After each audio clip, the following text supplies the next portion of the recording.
High WhatsApp guys, আজকে চলে এসেছি আর একটা নতুন ধামাকাদার ব্লগ ভিডিও নিয়ে। সো আজকে হচ্ছে হিন্দু ধর্মের সকল মানুষের বিশেষ একটি দিন, কারণ আজকে হচ্ছে শ্রীরামের জন্মদিন।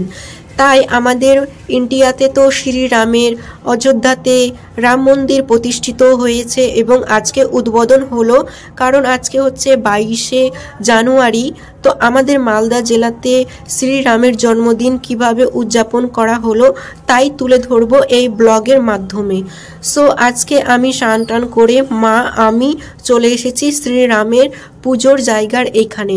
তো আমাদের আসতে লেট হয়ে গিয়েছে বলে পুজো কমপ্লিট হয়ে গেছে, যজ্ঞ হয়ে গিয়েছে। এবার এইখানটাতে যজ্ঞর এখানে জল ঢেলে এটা কমপ্লিট করা হয়ে গেছে এবং এখানে শত শত মানুষের জন্য ভোগের আয়োজন করা হয়েছিল। এখানে ছিল খিচুড়ি, চাটনি এবং সবজি, যা সমস্ত ভক্তদেরকে সেবা দেওয়া হয়েছে আমাদের এইখানে। তারপরে সকল ভক্তবিন্দু মিলে আমরা শ্রীরামের জয়ধ্বনি এবং ভজন করতে করতে পুরো রাস্তাটা আমাদের মালদা জেলাটা আমরা একটু ঘুরলাম একসাথে।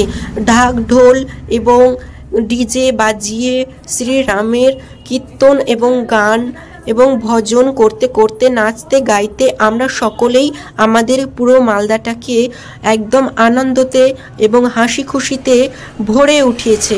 সকল মানুষের মুখে দেখো কি সুন্দর হাসি এবং সকল ভক্তবিন্দু সকলেই মন খুলে নাচছে, নৃত্য করছে এবং আমাদের এই মালদায় সবাই একসাথে ঘুরছে এবং পরিদর্শন করছে সকল জায়গাগুলো।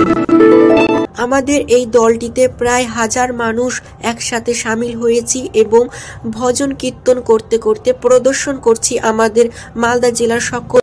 গাইস, তোমরা দেখতে পাচ্ছ যে দিনের বেলা আমরা কত ভক্তবিন্দু আমরা বেরিয়েছি রাস্তাতে শ্রীরামের আজকে জন্মদিন উদযাপন করার জন্য।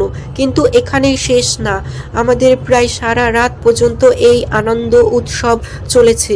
কিন্তু রাত্রের ভিডিও শ্যুটগুলো আমি করিনি বলে তোমাদেরকে দেখাতে পারছি না, কিন্তু সারা রাত আমাদের এই আনন্দ একইভাবে সারা রাত চলেছে।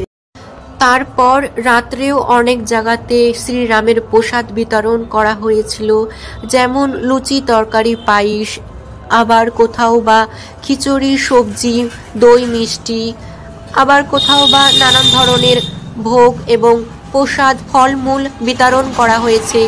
এইভাবে আমাদের মালদাতে উদযাপন করা হয়েছে রামের জন্মদিন খুব সুন্দরভাবে।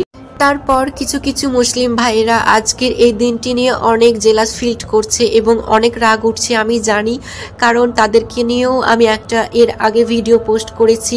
তো সেখানে বলেছি যে কিছু মুসলিম মানুষ কীরকমভাবে আমাদের পিছনে লেগেছে, এই রাম মন্দির পিছনে লেগেছে, যে তারা সহ্য করতে পারছে না। তো আজকে আমরা যে এতটা আনন্দ করলাম এসব দেখে তারা আরও জেলাস ফিল করবে, করুক। তোমরা যত জ্বলতেই থাকো, তোমাদের জ্বললে আমাদেরও চলবে, ঠিক আছে? তাহলে একবার সকল ভক্তবিন্দু একসাথে কমেন্টে লিখুন জয় শ্রীরাম, জয় শ্রীরাম, জয় শ্রীরাম।